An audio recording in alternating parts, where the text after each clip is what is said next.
So here I'm putting up for sale my buggy. It's registered as a 1970 Jeepster Commando because that's what it started out as.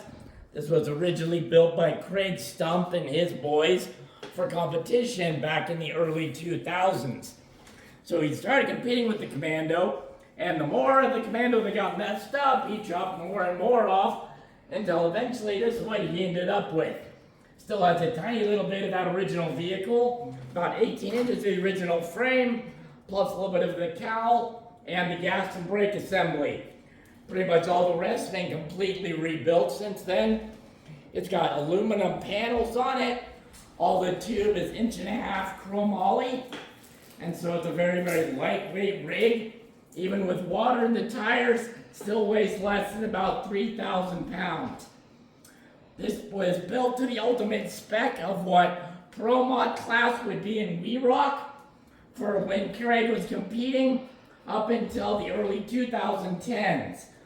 So basically it still could go into the Pro Mod class and be a podium car for all the modifications it has on it. Okay, it's got a Dana 60 Pro Rock 60 front axle. It's unique in the fact that it's got these aluminum knuckles on it that were made by Curry for a little while. Again, when Craig was building this rig, he was all about weight savings, keeping everything as light as possible. So it's got the aluminum knuckles. It's got 35 spline chromoly axle shafts with the CTM U-joints on it. It's full hydro. And then you can see it's got the crossover steering with the aluminum arms connecting it. It also has a suck winch on the front, which can be used to lower down the front end when competing. And then we can talk about it a little bit more, but it does have a 3-link front suspension, and I'll show that a little bit more from the side angle. The rear axle is also a Rock Jock Dana 60. You can see just like the front axle, it is passenger drop. That way, when you're going over big rocks and stuff, you can make sure to send both of them down, or send the rocks down the driver's side, and both the front and rear differentials will clear. One thing I forgot to mention about the front and rear, they do have different gear ratios. The front is a 513, the rear is a 538, so that way the front spins a little bit faster. So when you're doing a climb, that front will grip a little bit better, spin a little bit faster. It also will help when you're doing 3-wheel drive to cut a sharp corner by having that front spin faster. Also, the front has a Detroit locker. The rear has an ARB, which allows for the cutting brakes. So you can see everything is tucked up real high. Again, this is a 3-link rear, so that's why it has the track bar on it. It is disc brakes front and rear with Willwood rotors, the dual caliper rotors, and 13-inch discs. It also has a suck winch on the rear, and you also up there can see that's the gas tank, which Craig sunk into the floor, again to keep that weight as low as possible. So that's the gas tank you see underneath there. So here you can see a little bit of the rear suspension. Like I said, it is a 3-link. So it has the 2 control arms on the front and then 1 extra arm on this rear passenger side. It does have a rear anti-rock sway bar on the back. And then one of the cool features on this is that drive shaft right there that you can see was a custom-made thing by Tom Woods back in the day called a rock and roll drive shaft. So my assistant here is going to spin that, and you can see that the outside of that drive shaft spins freely even when the vehicle is in gear, whatever. That way, if you hit a rock, it won't damage the drive shaft on the inside. Front suspension is just like the rear. It's a 3-link with 1 lower on the passenger side. You can see that passenger lower control arm is very custom bent, but it's triple chromoly. So it's not going to bend, but it's bent specifically so it will clear the frame, clear the tire at full turn, and still provide the strength and stability that it needs. It also has front and rear triple bypass remote reservoir air shocks. You can see both of those in the front. These are made by ADS. They're something that never got very popular. You've seen a lot of the remote reservoir triple bypass coilovers, but not very often do you see the air shocks. So these are the air shocks. They work extremely well. They can be adjusted pretty much infinitely because of that triple bypass design. So it does have a pretty decent ride, all things considered. Okay, this is the motor on it. It has a 2002 Ecotec. The motor was built by Turnkey Motors. Has forged pistons, heavy-duty valve springs, and head studs with a T2 turbo and header. The turnkey computer was programmed on the stock ECU with a turnkey wiring harness. It does have a big old turbo on there. You can see that turbo runs 18 pounds of boost, and the motor is run and set up so that it needs to use 100 octane avgas. That's how it runs, and it runs great. It also does have the custom 3-inch exhaust that was built by Craig, and it's a work of art. Things are really tight in there, but in terms of all of the stuff for the motor externally, almost all of that has been replaced since I've had it. Fuel pumps, injectors, the fuel filters, pretty much all of that getting fuel to the motor has all been replaced. The radiators in the rear, it does run off of the PSC power steering pump and orbital valve. All of that has been upgraded or replaced recently as well. Here you can see all the undercarriage. The transmission is a Chevy Powerglide with a Denon bar case built by TCI with 2.13 low gear, built for up to 1,200 horsepower. It has a 4,000 RPM stall torque converter, also from TCI. It has a 6.1 or 6-to-1 two-speed transfer case built by Advanced Adapters. And then again, you can kind of see the 3-link suspension on the front and rear, and how much room there is down there underneath. Okay, so here we are inside. You can see again, everything in here has been pretty much custom built. It does have a winter style shifter. It is a rock gate. And so what I like about it is that you can easily get it from first, which actually in this label is actually first, because it's a standard. So this is first, second, and then right up into reverse. So if you're all the way down in first gear and things are getting real sketchy, it's easy to just go straight up all into reverse like that. So there's no third gear because it is that Powerglide tranny.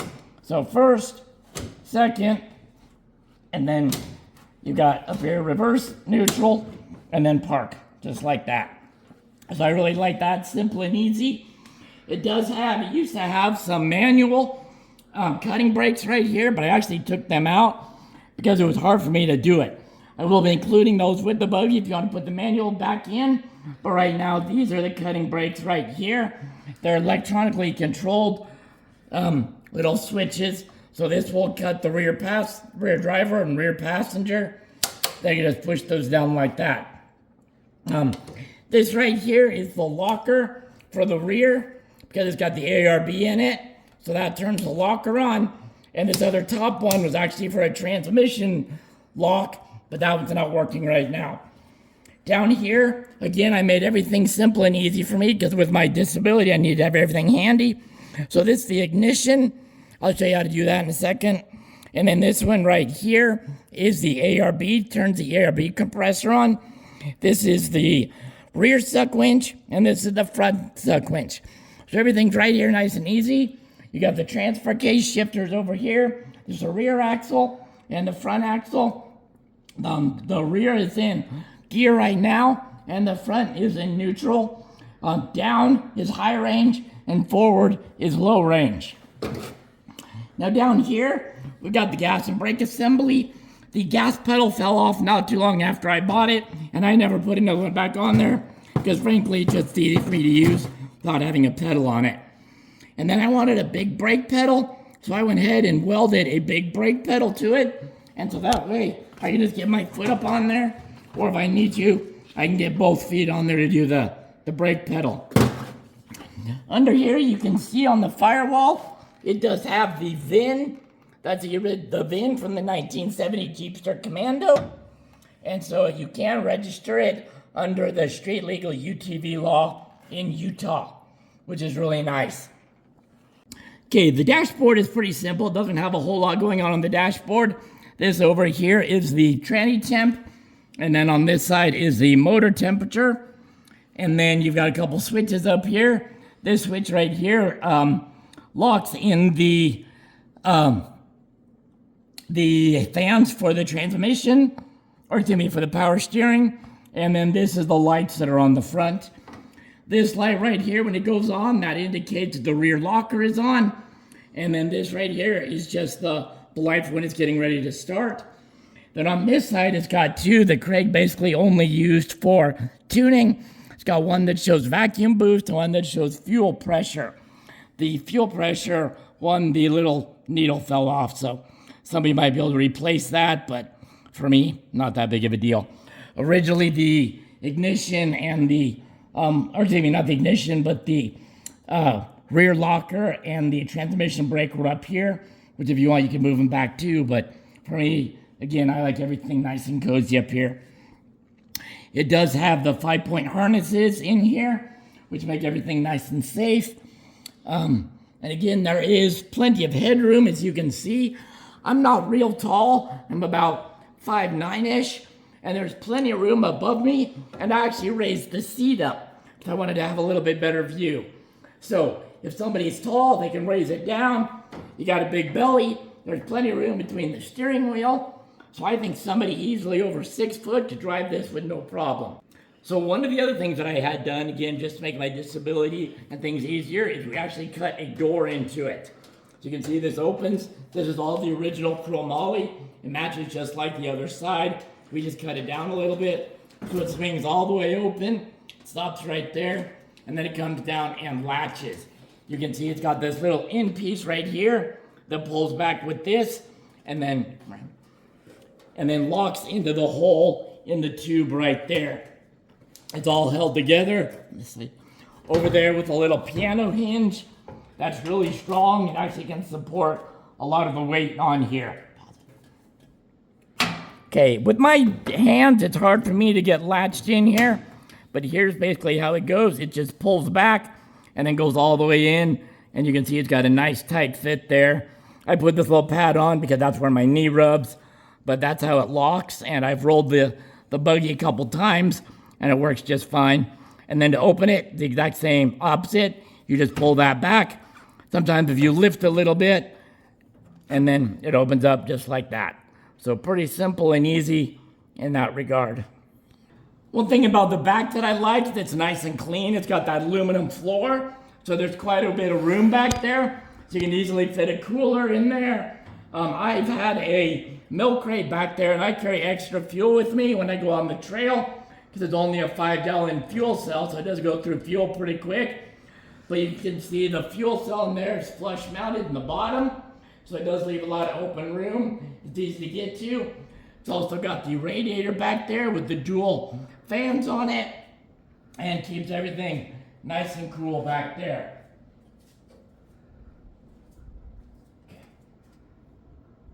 Okay, so here we are from the passenger side. You can get a little bit different view. Again, here's the shifters. It's got the air intake in the cab down there, so it keeps it a lot cleaner. And now you don't have to worry about sucking in any water, too much dust, or stuff like that. But I'm going to go ahead and show you how to start it. First of all, we've got the kill switch, which is down right here. Is that turned on? Nope. Okay, so you turn the kill switch right there. And then, like I said, this top switch is what you fire it up with. So right there, it turns on the fans. Give it a little bit of gas.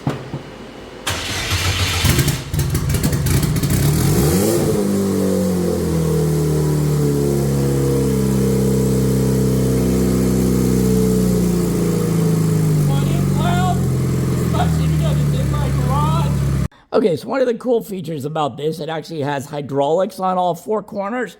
That's what these levers are for, and all these hydraulic lines right here. One thing I did forget to mention, I did put in full hydro brakes on it, so it's running a hydro boost. And again, all the hydro boost, all the power steering for the full hydro, and all the hydraulic for the 4 corners are all ran off that same high pressure PSC pump, and it does just fine. So I'm going to have Naomi go ahead and fire it up. I'll show you how the levers work and then how each corner raises up individually.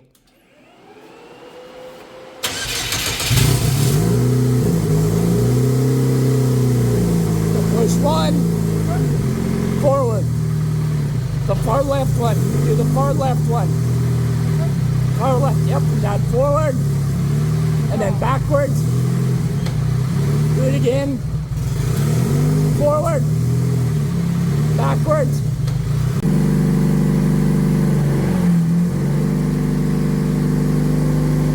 Do it a couple times.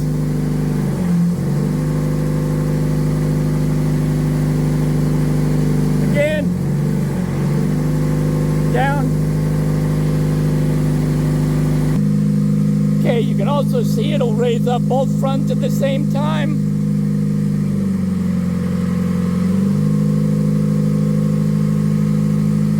And then it goes back down. Up again. So you can do each corner either individually, you can do 2 at the front at the same time, or you can do all 4.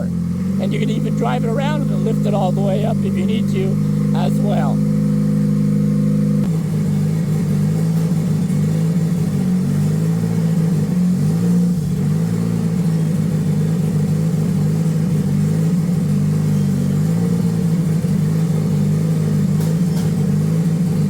Okay.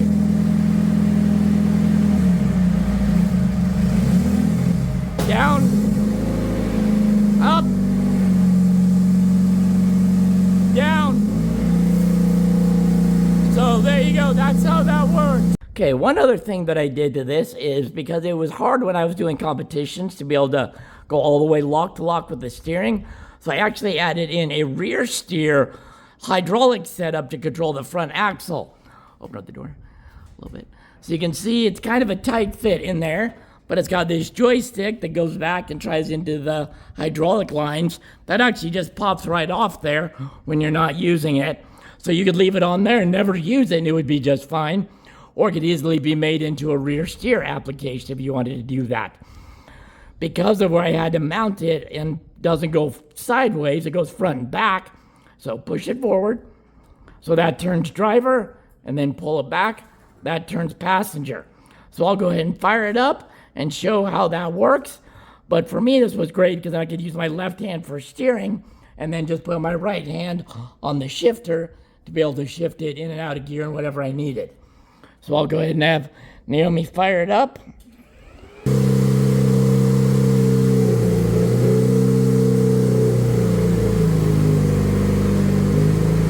All the way, block to lock, all the way. As you can see, it's got over 50 degrees of steering. And just like that, goes all the way to the passenger side, just with the turn of the lever. You can see while she's doing that, it does not move the steering wheel at all. Keep going, back and forth. So the steering wheel does not move.